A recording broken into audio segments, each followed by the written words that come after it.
Praise the Lord. கர்த்தர் நல்லவர், அவர் கிருபை என்றும் உள்ளது. பிரியமானவர்களே, இயேசு கிறிஸ்து நமக்காய் சிலுவையிலே பலியானார் என்பதை நாம் அறிந்திருக்கிறோம்.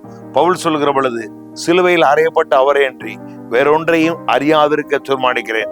அப்படி என்றால் ஆண்டவருடைய பிள்ளைகளுக்கு எதை குறித்து அறிவு, எதை குறித்து வெளிப்பாடு வேண்டும் என்றால், இயேசு கிறிஸ்து எதற்காக சிலுவையில் அறையப்பட்டார், அவர் சிலுவையில் அறையப்பட்டதினால் எனக்கு எப்படிப்பட்ட மேன்மை, அதனால் எனக்கு என்ன பயன், அதனால் நான் எப்படிப்பட்ட விடுதலையை பெற்றிருக்கிறேன் என்பதை குறித்து தான் வேதம் நமக்கு போதிக்கிறது.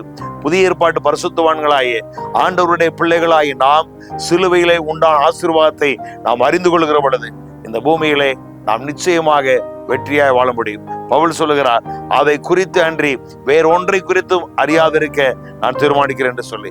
ஆம்பரியமானவர்களே, சிலுவை பற்றிய உபதேசம் நமக்கு தேவ பலனாய் இருக்கிறது என்று வேதம் சொல்லுகிறது.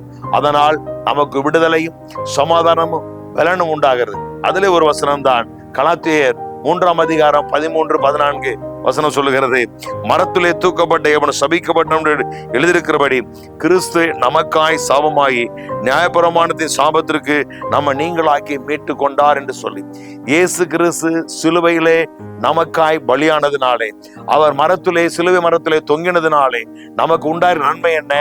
நம்மை எல்லா சாபத்துக்கும், நியாயப்பிரமாணத்தில் அப்படின்னால் தேவனுடைய கற்பனைகளை கை கொள்ளாதனால் உண்டான எல்லா சாபத்திலிருந்தும், பாவத்தினால் வந்த எல்லா விளைவிலிருந்தும் நம்மை அவர் மீட்டு கொண்டார். எதற்காக நம்மளை மீட்டார்? அடுத்த வசனம் சொல்லுகிறது, ஆபிரகாமுக்கு உண்டான ஆசீர்வாதம் கிறிஸ்து இயேசுவினாலே புறஜாதிகளாய் நமக்கு வரும்படியாக. அதை குறித்து இன்னொரு மொழியாக்கத்தை நான் வாசிக்கிறேன். ஆபிரகாமுக்கு கிடைத்த ஆசி இயேசு கிறிஸ்துவின் வழியாய் பிற இனத்தாருக்கு கிடைக்கவும் வாக்களிக்கப்பட்ட தூய ஆவியை நம்பிக்கையின் வழியாய் பெற்றுக்கொள்ளுமே இவ்வாறு செய்தார்.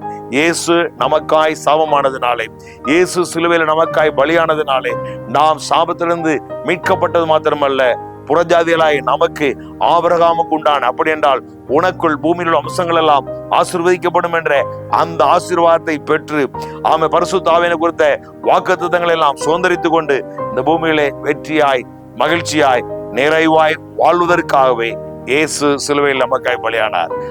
நிச்சயமாக உங்களை ஆண்டவர் மீட்டிருக்கிறார், விடுதலை ஆக்கப்பட்டிருக்கிறீர்கள், உங்களுக்கு நல்ல வாழ்க்கையை அவர் அருள் இருக்கிறார். உங்களுக்காக நான் ஜெபிக்கிறேன். பரலோக பிதாவே, நன்றியோடு நாங்கள் ஸ்தோத்திரிக்கிறோம்.